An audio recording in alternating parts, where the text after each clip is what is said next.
Sir कोई experience बताओ ना आपका, कोई स्पिरिट से इंटरेक्शन हुआ हो। देखो, ऐसे तो मेरे बहुत सारे एक्सपीरियंस हैं। जैसे आपने एक जगह सुनी होगी, भानगढ़। सर सबने सुनी है वो, तो अब तो बहुत फेमस है वो, इंटरनेट पे ये बहुत जगह फेमस है, हाँ। सबने सुना है इस बारे में। भानगढ़ का मेरा बड़ा अच्छा एक्सपीरियंस है।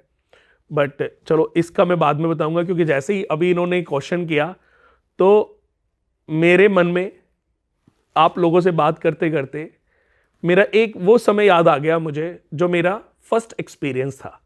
अच्छा। वो कहते हैं पहला प्यार और पहला स्पिरिट एक्सपीरियंस, ये कभी भूल नहीं सकता। हालांकि मैं याद नहीं करना चाहता था, क्योंकि वो एक्सपीरियंस ऐसा नहीं है कि मैं उसे याद करूं, क्योंकि उसकी भी एक दुख भरी कहानी थी। जिस स्पिरिट से मेरा सबसे पहले आमना सामना हुआ था, वो खतरनाक एक किस्सा है मतलब। खतरनाक नहीं थी, वो बहुत ही पॉजिटिव थी। अच्छा। और उसकी कहानी आप सुनोगे तो शायद आप भी, जब ये हमारा शो खत्म होगा तो आप उसके बारे में थोड़ा सोचोगे, बताओ सर। घर तक जाओगे तो सोचोगे उसके बारे में। अच्छा जी। बताओ सर। हुआ कि ये बात है करीबन 96 और 7 के बीच की बात है। 12th की थी मैंने। और कहते हैं ना कि आदमी जब अपनी लाइफ में हम 10th करते हैं, 12th करते हैं, पास हो जाते हैं, तो उसके बाद चलो घूमने चलते हैं। तो 4-5 दोस्त हम घूमने गए थे। तो अच्छा, ये तब तक मैंने कोई ऐसी सिद्धियां भी, कोई ऐसे मंत्र चैंट, कोई ऐसे वो भी नहीं कर रखा था कि मुझे उनका रास्ता पता हो। तो और उस समय मुझे कभी समझ भी नहीं था कि ऐसा हुआ क्यों मेरे साथ। आज तो मुझे पता है, क्योंकि मेरे को अपने स्टार्स के बारे में पता है, अपनी जन्म कुंडली के बारे में पता है, अपनी कुंडली में प्रथम भाव में बैठे राहु के बारे में पता है। मेरी कुंडली में कन्या लगन है और राहु बड़े पवित्र बैठे हैं। तो ये आज मुझे पता है, लेकिन उस समय नहीं पता था। तो हम मनाली घूमने के लिए गए थे, बस से गए थे। तो उसके बाद हम जैसे वहाँ पर आसपास की जगह, माल रोड, ये वो घूमते थे। तो हमें 2 बार नाइट में किसी ने ऐसे ही, एक बार गार्ड ने और एक बार किसी और ने बताया कि आप रात में ना, इस हमने होटल जहाँ लिया था थोड़ा, क्योंकि सस्ता था उस समय, घर वालों से पैसे तो इतने मिलते नहीं थे, तो उन्होंने कहा कि इस रोड पे आगे मत जाना ज़्यादा।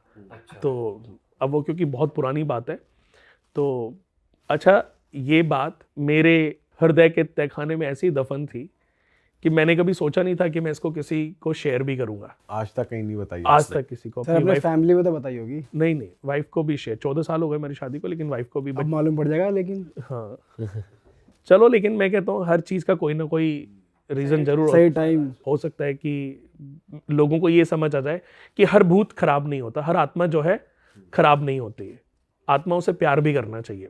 उसके बाद हम वहाँ पे रुके, तो वहाँ पर 2 लोगों ने एक ही बात बोली। अब ये मेरे अंदर बचपन से थी कि कोई मुझे अगर किसी चीज़ के लिए बार बार रोकता था ना, तो भाई वो तो करे। तो मेरे माइंड में वो चीज़ें ना तब घूमती रहती थी कि करनी है कि ये, जब तक उसको पता ना चल जाए ऐसा क्या है। क्योंकि मेरे को तो तब तक पता ही नहीं था कि, लेकिन उसने कहा कि वहाँ पे ना एक औरत रहती है, लड़की है, और वो ना, ये अभिशप्त जगह है। मैं कॉमिक से पढ़ी थी, तिलिस्मिक खजाना, अभिशप्त आत्माएं। तो मैंने कहा एक एक्सपीरियंस होएगा। तो अब पहले दिन तो हम नहीं गए, तो मैंने अपने सारे दोस्तों को बोला, तो उन्होंने कहा कि छोड़ो यार, ये सब बेकार की चीज़ें, इन चीज़ों में। लेकिन अब क्योंकि मेरे मन में मुझे नींद ही नहीं आ रही थी, पहले दिन भी मेरे को बहुत लेट नींद आई होगी, लेकिन दूसरे दिन मुझे नींद कोसों दूर थी। जब दूसरे वाले ने भी सेम बात बोली, अब नींद कोसों दूर थी। तो मैं ना चाहते हुए भी मैंने अपने कपड़े पहने, शूज़ पहने, और मैं जो हूँ उस रोड पर चल पड़ा। अब मैं चला गया अकेले काफ़ी हाँ, काफ़ी आगे तक चला गया, और मुझे ये समझ ही नहीं आया कि मैं कम से कम 2-2.5 किलोमीटर आगे निकल गया। अच्छा। चलते चलते जब आपके मन में कुछ चल रहा हो ना, और ऐसी कोई जिज्ञासा चल रही हो, तो आपको समय का पता नहीं रहता। तो उसका मैंने कहा यार, उसने मुझे लग रहा है पागल बना दिया, ये सब बेकार की चीज़ें ही हैं। अब मैं वापस आ रहा था, मैंने फील किया कि कोई मेरे पीछे चल रहा है। मैंने उसको पीछे देखा, कुछ भी नहीं था। मैं फिर चलने लगा, मैंने फिर से फील किया कि कोई मेरे पीछे है। अब मेरी हार्ट बीट थोड़ी सी ऐसे, वो डर वाली हार्ट बीट नहीं थी, लेकिन एक एहसास वाली हार्ट बीट थी कि कोई है, और वो सामने नहीं आ रहा। मैंने फिर से पीछे देखा, फिर से कोई नहीं था। अब मैं पास में ही जाके बैठ गया। अभी मुझे ये भी पता नहीं था ये भूत मारते हैं, खाते हैं, क्या करते हैं, अभी ये भी इतना एक्सपीरियंस नहीं सही था बात है, हाँ। कि भाई ये तो आपको पता चलेगा ना कि एक छोटे से बच्चे के सामने सांप आ जाए, बच्चे को पता ही नहीं ना ये सांप काटेगा क्या करेगा। कुछ बच्चे होते हैं जो फुंकार से डर जाते हैं, लेकिन कुछ बच्चे सांप को पकड़ लेते हैं, उनको पता नहीं काटेगा, मरेंगे, जिएंगे क्या। लेकिन वो तो ऐसे ही मेरे लिए एक्सपीरियंस, ये कोई वो नहीं था कि भूतों से, क्योंकि कभी सुना ही नहीं था। तो उसके बाद क्या हुआ कि मैं जाके, जैसे वो होती है ना पुलिया टाइप होती हैं सड़क के दोनों तरफ, वो बनी होते हैं बैठने के, मैं उस पर जाके बैठ गया। अब मैंने फील किया कि कोई मेरे बराबर में आके बैठा है, लेकिन बराबर में कोई है नहीं। तो मेरी हार्ट बीट थोड़ी और तेज हो गई। मैंने कहा कुछ तो यहाँ पर है मेरे बराबर में, लेकिन मुझे एहसास भी हो रहा है, लेकिन अभी वो मुझे दिखाई नहीं दे रहा है। तो मैंने धीरे से बोला, मतलब कि मेरे पीछे कोई है, मेरे पीछे कोई है। मैं ऐसे मुड़ रहा हूँ, मेरे पीछे कोई है। मैंने पूरा सर घुमाया तो कोई नहीं था। तो मैंने कहा मैं जा रहा हूँ होटल। तो फिर आवाज़ आई रुको। आवाज आई बकायदा? हाँ, औरत की लेडी की, लड़की की आवाज़ थी कि रुको। मैंने कहा कौन है आप? कह रही आप बैठे रहो। सर आपको डर नहीं लगा? मतलब इतने अभी मुझे पता ही नहीं था ना कि क्या होने वाला है। फिर भी सर ये भी खाली जगह में से सर मतलब अगर कहीं से भी आवाज आ रही है रुको, हाँ। तो आदमी भी रुका देखो जा रहा है। फिर मैं बताता हूँ कि मेरे लिए आज भी, अभी आगे आप पूरी कहानी सुनोगे ना, ये बड़ी मेरे लिए आज भी बड़ी इंटरेस्टिंग है। ठीक है। मैं आपको एक बात बता दूं, आप गूगल पे सर्च करना काल सर्पयोग और उनके उपाय, आचार्य कुणाल कुमार, 2007, 8, 9, 10 में। आज भी यूट्यूब पे किसी, मैंने देखे हैं। मैं 10 से पहले किसी के घर में कोई भूत प्रेत होता था, कोई आत्माएं होती थी, मैं पैसे नहीं चार्ज करता था, मैं फ्री सॉल्यूशन करने जाता था।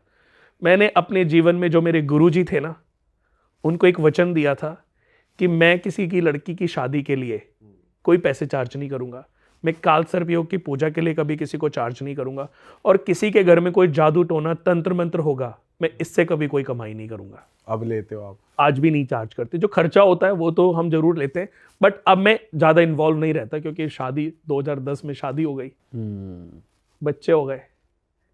ऐसा ना हो भूतों के लड़ने के चक्कर में, इनको भगाने के चक्कर में, ये चीजें ना, देखो स्पिरिट्स जो होती हैं, कभी कभी कोई गलत स्पिरिट्स फंस जाए ना, तो फैमिली पे भी इफेक्ट करती है। सही बात। तो कभी ना कभी तो आपको इन चीजों से निकलना ही होता है। सर कंटिन्यू करते हैं स्टोरी। हाँ, तो उसके बाद उसने कहा रुको, मुझे आपसे बात करनी है। अब उन्होंने मेरे, जैसे मैं बैठा हुआ था, तो मुझे मैंने कहा मेरे को अगर आप दिखाई नहीं दोगे तो मुझे समझ नहीं आएगा, मुझसे आप क्या बात करना चाहती हो, क्यों बात करना चाहती हो, तो मुझे पहले आप सामने आओ। अभी भी मुझे ये लग रहा था कि कोई है और वापस जाके छिप जा रहा है, कोई आएगा, वो बैठेगा, मेरे से बात करेगा।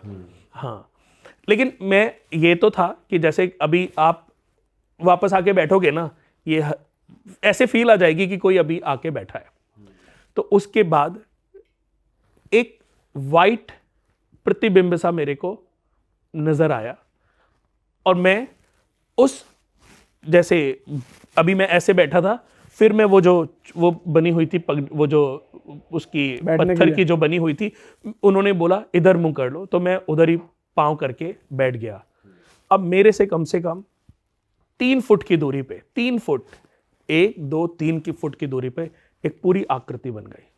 अच्छा। और बहुत ही सुंदर लड़की की आकृति। अच्छा, दिख रहा है आपको प्रॉपर? हाँ, और मुझे ये भी दिख रहा है कि ये अभी इसकी आंखें नम है, ये कोई परेशान है। और तब उसने मेरे को बोला कि मुझे आपकी हेल्प चाहिए। वाइट साड़ी में थी वो? हाँ, नहीं साड़ी में नहीं थी, वो वाइट कपड़े, सूट टाइप पहना हुआ था। लेकिन ऐसे तो होता ही है कि जो आत्माएं हैं, ये वाइट कलर दैत्यों के गुरु हैं शुक्राचार्य जी, उनका कलर है। तो ये कलर उनको अपनी प्रोटेक्शन के लिए प्रभावित करता है, उनको प्रोटेक्ट करता है कि और भी आत्माएं जो होती हैं उनका कुछ, देखो भूत और भूत भी तो आपस में दुश्मन हो जाते हैं, अच्छा और बुरा भूत भी तो आपस में, तो ये प्रोटेक्ट करता है, ये भी कहीं ना कहीं कुछ चीज़ों से बंधे होते हैं। तो उसने बताया कि मुझे आपकी हेल्प चाहिए, तो मैं आपको अपने बारे में कुछ बताना चाहती हूँ। तो मैंने कहा ठीक है बताओ। तो उसने बताना शुरू किया मुझे कि मैं यहाँ पर पढ़ने के लिए आई थी और पढ़ने के बाद मेरा एक लड़के से अफेयर हो गया अच्छा। और वो मुझे सपने दिखाने लगा, बहुत प्यार करता था, बहुत अच्छी हम रोज घूमने निकल जाते थे शाम को, कभी इस रोड पे कभी उस रोड पे। तो मेरी लाइफ बहुत अच्छी चल रही थी। और आप सुन रहे हो, मतलब आपको डर नहीं लग रहा कि आप पूरी आकृति बन गई उस समय हवा में? देखो थोड़ा बहुत मतलब ये एहसास था, बट मुझे ये समझ आ गया था। आपको ना ये भी समझ आता है, आपको क्योंकि ऐसे एक्सपीरियंस पता नहीं हुए हैं कि नहीं, आपको ये समझ आता है कि आपको नुकसान होने वाला है कि आपको फायदा। अपनी ये इसी को तो सिक्स सेंस कहते हैं। तो मैंने कहा ना कि कुछ तो इंट्यूशन, कुछ तो चीज़ें भगवान ने मेरे अंदर ऐसी, क्योंकि 6 नंबर लगन हूँ, राहु लगन में बैठा है, तो कुछ तो चीज़ें भगवान ने ऐसी मेरे अंदर डाली हुई हैं कि जो मेरे को प्रोटेक्ट करती हैं। और कर्म भी मनुष्य के बहुत महत्वपूर्ण हैं जो काम आते हैं। फिर हमारे अंदर भी एक आत्मा है जो प्रोटेक्ट करती है हमें। तो उसने बोला, फिर मैंने कहा फिर कि उसके साथ उसकी लाइफ अच्छी चल रही थी। तो एक दिन बहुत बारिश थी, बिजली इतनी कड़क रही थी और वो बात थी अमावस्या की। वो अमावस्या की रात थी, काली रात। अमावस्या की रात काली होती है क्योंकि गुप्त अंधेरा होता है, घनघोर अंधेरा जिसे कहते हैं ना, वो अमावस्या की रात में ही होता है। तो तूफान ऐसा लग रहा था जैसे कि आज बिजली कहीं ना कहीं गिरेगी और बार बार बिजली बारिश हो रही थी। तो हम बाइक पे काफी भीग गए थे। तो उसने, अब मुझे नहीं पता था कि उसने जो अपना एक घर लिया हुआ था वो मुझे अपने पास लेके चला गया कि कपड़े भीग गए हैं। मैं हॉस्टल में रहती थी तो वो मुझे अपने घर पे ले गया। वो अकेला था, मैं उसके साथ चली गई। मैंने बाथरूम में जाकर के सबसे पहले तो अपने कपड़े चेंज किए, उसने अपने कुछ लोवर वगैरह दिए और उसके बाद थोड़ी देर बाद ही हम, क्योंकि हम एक दूसरे को प्यार करते थे तो ठंड बहुत ज़्यादा थी, तो उसने मेरे को, हालांकि देखो उस समय उसके पास बियर रखी हुई थी, उसने बोला, मुझे ऑफ़र की और वो खुद भी पीने लगा और उसने मुझे भी, जबकि मैंने कभी उससे पहले कभी नहीं पी थी, उसने मुझे शराब पिलाई। फिर उसके बाद उसने मेरे साथ फिजिकल रिलेशन बनाए। उसके बाद उसने बताया कि ये प्री प्लानिंग थी। उसने कब फ़ोन किया, कब क्या किया, उसने अपने 2-3 दोस्तों को भी बुला लिया और मेरे साथ उनके भी रिलेशन बनवा दिए। Oh shit. और उसके बाद मैं, अब मेरे दोनों हाथ अगर बंधे हों, बांधे को 4 लड़के 5 लड़के अगर हों तो आप अपनी रक्षा नहीं कर सकते। उसके बाद मैं रोने लगी। मैंने बोला मैं अपने घर पे बोलूंगी, मैं पुलिस में बोलूंगी, मैं ये बोलूंगी। तो उन सब लोगों ने मिलके मेरे को गला दबा के तकिए से मार दिया। अब मेरे अंदर घबराहट चालू हो गई। अभी तक तो मुझे ये भी लग रहा था कि शायद ये मेरी लाइफ का सपना चल रहा है, कि मैं सोया हुआ हूं और मैं सपने में आ गया हूं और ये सपना चल रहा है। लेकिन आदमी अपने आप को फील करने के लिए ना कुछ ना कुछ चोटी काटता है या कुछ भी हिलता है, इधर उधर देखता है। तो ये रियल था। उसकी बात सुन के तो मैंने कहा, आप मेरे से क्या चाहती हो? तो उसने बताया कि मैं, इस बात को भी करीबन 20-30 साल हो गए और मेरा गुस्सा उस समय इतना था क्योंकि मेरी, कहते, आयु लिखी थी मेरे, जब मैं सुसाइड, मुझे अपनी फैमिली याद आ रही थी और मैं इतनी गुस्से में थी, इतनी गुस्से में थी कि मैं अपना बदला लेना चाहती थी। अपना बदला ऐसा कि जिंदगी भर कोई किसी के साथ ऐसे ना कर पाए। तो मैंने कहा, आपने बदला लिया फिर उनसे? कि अभी मेरा बदला अधूरा है, लेकिन मैं भी हताश हो चुकी हूं। मैंने कहा, वो कैसे? कि मैंने इन 30 सालों में पता नहीं कितने लड़कों को इस दुनिया से ऊपर भेज दिया है। मैंने कहा, वो कैसे? तो उसने बोला कि कई बार यहां पर कोई लड़का अकेले अगर गाड़ी से आता है तो मैं उससे लिफ्ट मांगती हूं और वो बैठ जाती है। उसके बाद वो अपने घर ले जाती है, घर ले जाके शराब पिलाती है। वो उसी घर में जो घर की शराब पिलाती है उनको, अगर वो उसके साथ फिजिकल होता है तो मैं उसको वहीं मार देती हूँ। फिर मुझे सिर्फ वो मेरा बॉयफ्रेंड था और वो जो लोग, फिर वही याद आ जाता है, फिर मैं मार देती हूँ। और अगर वो नहीं करता कुछ भी तो मैं उसका कभी कुछ भी बुरा नहीं करती। और मैंने अब तक ऐसे 30-40 लोगों को इस दुनिया से भेज दिया है। तो उसने बोला लेकिन अब मैं इतनी थक चुकी, अब मुझे मुक्ति चाहिए। अब मेरा, कहते हैं ना किसी चीज को करके भी आप एक ऊब जाते हो। तो मैंने कहा कि आपको मुक्ति दिलाने का क्या तरीका है कि मेरे को अगर ये पता चल जाए कि वो लोग कहाँ पर हैं, क्योंकि वो लोग यहाँ पढ़ते थे, उनकी क्वालिफिकेशन पूरी हो गई, और वो जो है, देखो भूत भी क्या होता है मैं बता दूं कि ऐसा नहीं है कि अभी डेथ हुई और अभी वो भूतनी बन जाएगी। किसी की भी जब डेथ होती है ना तो आप देखोगे कि मरने के बाद पांव दक्षिण में किए जाते हैं। कभी भी जीवित लोगों की फोटो साउथ में नहीं लगानी चाहिए, वरना उनके ऊपर अगर आपके कोई पूर्वज जिनको मुक्ति नहीं मिली है उनकी लाइफ में ट्रबल डालना शुरू कर देते हैं। दक्षिण की दिशा में कभी जीवित लोगों की फोटो नहीं लगानी चाहिए। जब आदमी की डेथ, ये साइंटिफिक है। नॉर्थ में चुंबकीय पावर है, साउथ में आप पाँव करोगे आपकी आयु में कमी आने लग जाएगी, लेकिन पितरों का ट्रबल चालू हो जाएगा, परेशानियां चालू हो जाएंगी उनकी लाइफ से रिलेटेड। तो कभी भी कोई दूसरा कुछ भी लगाए, आप अपने घर में कभी भी जीवित लोगों की फोटो साउथ में ना लगाएं। अच्छा। साउथ में यमलोक है, लेकिन यमलोक और पृथ्वीलोक के बीच में है प्रेतलोक। जब किसी की डेथ होती है तो वो सीधे प्रेतलोक, प्रेत योनि में जाती है। अगर वहां पर उसकी जगह नहीं होती तो वहीं से वो सीधा यमलोक चली जाती है। कुछ आत्माएं ऐसी होती हैं, कुछ लोग ऐसे होते हैं जिनकी आयु तो लिखी है, लेकिन एक्सीडेंटल डेथ हो गई, या किसी ने उनको मार दिया प्रॉपर्टी के लालच में, पैसे के लालच में, तो अब, या उसके परिवार को मार दिया, तो ये ना इनका जो बदला है वो इतना पावरफुल होता है कि ये यमलोक नहीं जाती। क्योंकि जब ये प्रेत लोग जाती है ना तो वहां पर इनकी कहानी को सुन के इनको जो पावरफुल स्पिरिट्स होती हैं उनकी सपोर्ट मिल जाती है, और वो इनको रिटर्न बैक पृथ्वी पर बदला लेने के लिए भेजती हैं।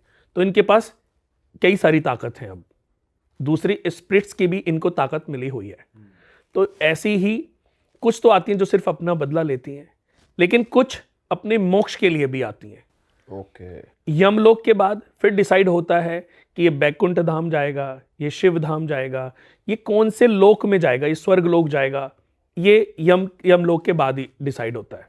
तो वो जो स्पिरिट, जो लेडी है, जो लड़की की हम कहानी बात कर रहे हैं, वो प्रेत लोक गई और वहां से उसने, कहते हैं ना कभी कभी हम, आपको कोई लड़की अभी सड़क पे मिल जाए और आप उसको, वो रो रही हो, तो आप उसको पूछोगे क्या, क्यों रो रही है, क्या हुआ, तो आप वो बताएगी कि मेरे ऐसे एक बॉयफ्रेंड था, उसने लूट लिया मुझे, वो भाग गया, या ऐसे। तो आप कभी कभी जो रियल स्टोरी होती है, रियल चीज बातें होती है ना, उसमें आप हेल्प भी कर देते हो। अच्छा कोई बात नहीं बेटा, ये ले पैसे, और या मैं तुझे ऑटो करा देता हूँ, घर छोड़ के आता हूँ, अच्छी।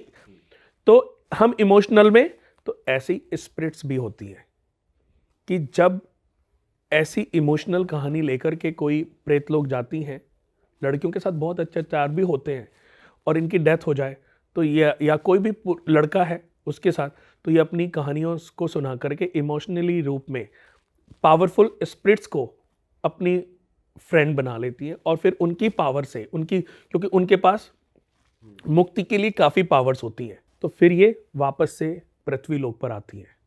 लेकिन जब ये वापस आती है ना तो ये बड़ी खूंखार हो जाती हैं। कुछ मोक्ष के लिए भी आती हैं, पर जो बदला लेने के लिए आती हैं ना, उनका मुकाबला आप जल्दी से नहीं कर सकते।